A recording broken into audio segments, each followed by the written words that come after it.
अभी एक आदमी टाइटेनिक को घूमने गए थे, उनका भी पता नहीं चल रहा। अब पूरा फैमिली के साथ गया था, अरबपति था वो। जहाज का एक प्रोटोकॉल है कि अगर कोई जहाज डूब रहा होता है तो इसी साउथहैम्पटन बंदरगाह से 10 अप्रैल 1912 को 10 अप्रैल 1912 को टाइटेनिक जहाज निकली थी। टाइटेनिक जहाज निकली थी। आई ससुरी 14 अप्रैल को जाके डूब गई। 14 अप्रैल को जाके डूब गए। बताइए, नए नए जाके डूब गए यहां पे जहाज। इसका नाम रखा गया था अनसिंकेबल, जो कभी डूब नहीं सकता है। पहले यात्रा में डूब गया यहां पर। रीजन था उसका, समझिए ध्यान से। ये साउथहैम्पटन से निकला, एकदम फर्स्ट क्लास निकल गया था। जब यहां पहुंचा तो ये है आपका बफिन की खाड़ी। यहां से निकली थी लेब्राडोर की ठंडी जलधारा। ये एरिया को बर्फ बना देती है, तो इस एरिया में बहुत ज्यादा बर्फ रहते हैं, बहुत ज्यादा बर्फ। इसे यहां के कैप्टन थे टाइटेनिक के, विलियम मडोक, इन्हें वार्निंग दिया गया था कि बर्फ बहुत ज्यादा है, संभल के चलिएगा। तो जिसने वार्निंग दिया था ना, उनसे इनका स्टूडेंट लाइफ में थोड़ा सा नहीं होता था ईगो पे, अनसिंकेबल, धाए दे लेके चल दिए। मौसम धुंधला था, उस समय रडार नहीं हुआ करते थे। रडार न होने की वजह से विजुअल अप्रोच करना पड़ता था, दूरबीन से देखना पड़ता था कहीं बर्फ तो नहीं है। अचानक से इन लोग को धुंधला धुंधला दिखा, देखा ध्यान से कि बाप रे बाप, बर्फ है। बर्फ बर्फ की खासियत है, जितना दिखता है उससे 9 गुना नीचे होता है। बर्फ का दिखने वाला भाग 1/10 और अंदर रहता है 9/10, यानी 10 भाग में 1 भाग दिखता है और 10 भाग में 9 भाग अंदर है। अब इनको ससुरा 3 मंजिला इतना बर्फ का चट्टान दिखा, तो 27 मंजिला नीचे होगा। और इस ससुरा तूने अभी वार्निंग दे रहा है कि टर्न मारो, टर्न टर्न मारो। टर्न मारते मारते मारते कितने, इतना बड़ा आते, इतना स्पीड में था कि टर्न मारा। और जब वो वार्निंग दिया तो कुछ देर बाद वहां सुना सब इंजन के पास शांति से घूम रहा था। अनसिंकेबल है। हम यहाँ पे जाके लड़ा, अब पेंदिए फाड़ दिया उसका, पेंदी फाड़ दिया उसका। टाइटेनिक में हो गया सुराख। टाइटेनिक जहाज इतना जल्दी नहीं डूबेगी। कोई पानी वाली जहाज डूबने में कम से कम 7-8 घंटा लगाती है। एगो कटोरा तो नहीं डुबा के देखिए ना टब में, भागेगा इधर उधर। एगो पानी बोतल, एगो 5 लीटर का गैलन खोल दीजिएगा, उसको डुबाइएगा, देखिए जल्दी नहीं डूबेगा। एक आध मिनट तो भी ले लेगा। दिक्कत क्या हुआ, तो डूबने लगा। ये कैप्टन को लग गया, विलियम मडोक को तो गया अनसिंकेबल, गलो अनसिंकेबल गया। उसने कहा कि इवैक्यूएट, खाली कराया जाए। क्या किया जाए खाली? तो जितने बिजनेस क्लास वाले थे, अमीर लोग, जिनका किराया लाख लाख रुपया था, उनको पहले लाइफ बोट में भरा गया। जिस लाइफ बोट की क्षमता 20 आदमी की थी, उसमें 2 आदमी को भेजा गया। 3 आदमी, अमीरों को दिक्कत न हो। लेकिन हमेशा याद रखिएगा, रेडी फॉर वर्स्ट कंडीशन। जीवन में सफल होना है तो एक कंडीशन हमेशा याद रखिएगा। कुछ भी काम करने जाइए, अपने आप से कहिएगा रेडी फॉर वर्स्ट कंडीशन, सबसे बुरे समय के लिए तैयार रहिए। और हम हिंदुस्तान वाले काहे डूबते हैं? एगो दुकान खोलेगा, कहेगा कि अच्छा खर्चा है 30,000, 50,000 तो आइए जाएगा। अरे तुम अच्छे कंडीशन के लिए रेडी हो, रेडी फॉर वर्स्ट कंडीशन। 30,000 का खर्चा, अगर 10,000 भी नहीं आया और ऐसा 6 महीना अटक गया, लॉकडाउन लग गया, व्हाट विल यू डू? समझ आ गया कि नहीं आ गया? रेडी फॉर वर्स्ट कंडीशन, हमेशा रेडी रहेगा। इसको लगा कि हम तो आराम आराम से निकालिए देंगे, तब तक टाइटेनिक बीच में से टूट गया। अब तो डूबने की रफ्तार बढ़ गई, अब हो गया अफरा तफरी। अब बोट हो गई कम। शुरुआत में जिसकी बोट की कैपेसिटी थी 20 आदमी की, उसमें भेजा 5 आदमी, 2 आदमी। बाद में 20 आदमी वाले पे उतार दिया 50 आदमी, वो डूब गया। अब इतना तेजी से टाइटेनिक डूबने लगा कि लोग लाइफ जैकेट पहन के कूद गए, उसमें भी कोई दिक्कत नहीं होता। बर्फ था, -2 डिग्री टेम्परेचर था, टेम्परेचर ठंडी से मर गया।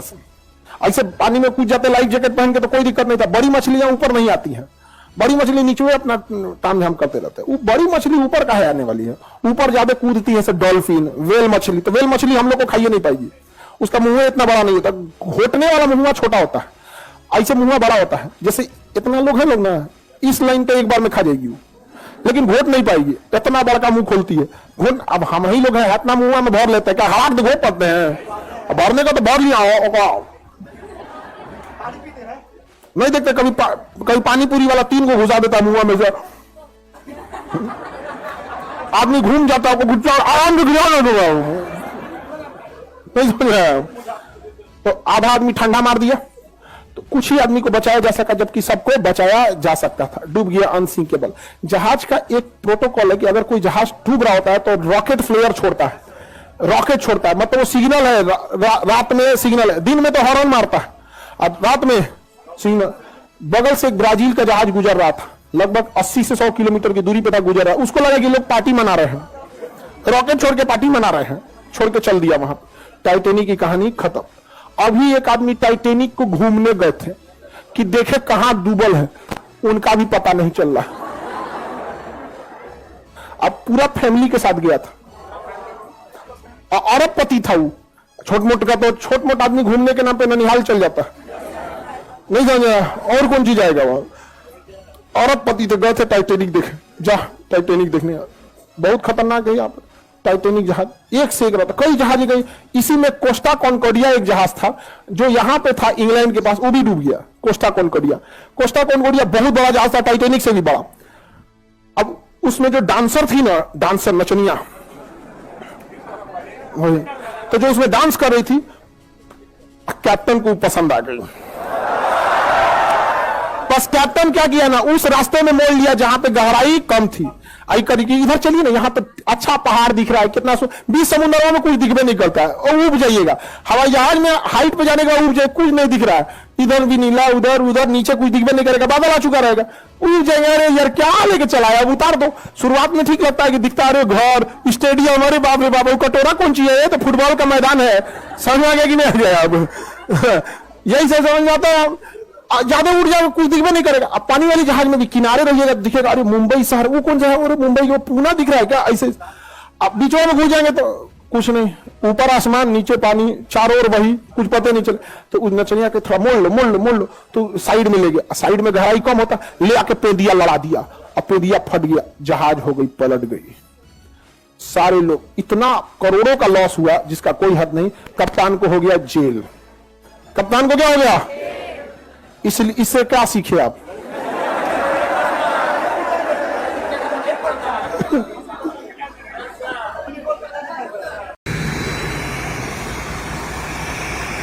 We're inside the submarine right now. Got the owner right back there, Stockton. Have you ever had any water leaking in the front? Yes, what will happen now is then they'll put a vacuum on. Yeah. All right, guys. We're sealed. We're in here.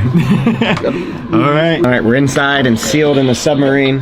I'm excited. First time in a submarine. It looks really cool in here too. Keep in mind what you're looking at right now is the exact same submersible that imploded and killed 5 people. And also any footage you see of Stockton, of course, you know, he's passed away by now. Tell them we're at 600 feet. Oh, we're doing it. Oh my Jesus.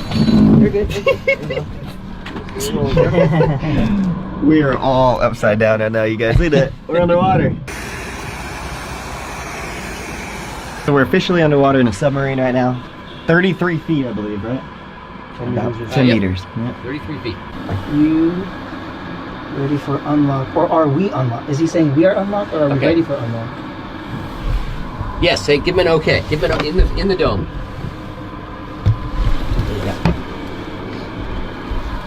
So what does that mean? Looks like He's going to remove go locks. pull the mechanical lock, and we're going to see how the pneumatic lock is doing. And there's a chance we'll pop off. Still no pings from the top side. Hey, Stockton, what are you using to control the submarine? Did you're locked in? Okay to lock in? Okay. To go to Jimmy. Okay. Can he see it? Yeah. Okay. That means they're probably going to bring us up Soon. Yeah, you know, because we've had no comms for for a while. This is a pretty. This is the vertical. He's getting aggressive on us. You guys are bubbles. Let me come out. Yeah, look at That was a good blow. Not bad, huh? Whoa! Here come the roll. I think we want to go. It's cool when you break the surface. that. Yeah. Yeah, go. I think we go left. Lean a little left. Keep going left. Balancing. Oh, nice job, Kyle. Yeah. Look at Kyle. Nice one, man. I don't know exactly the game plan for this particular dive. We never left a platform. If the fog didn't roll in and cancel the dive, who knows? Maybe we would have left that platform and maybe we would have imploded. I can tell you right now, I feel like I dodged a bullet, but I also feel very bad for the families who lost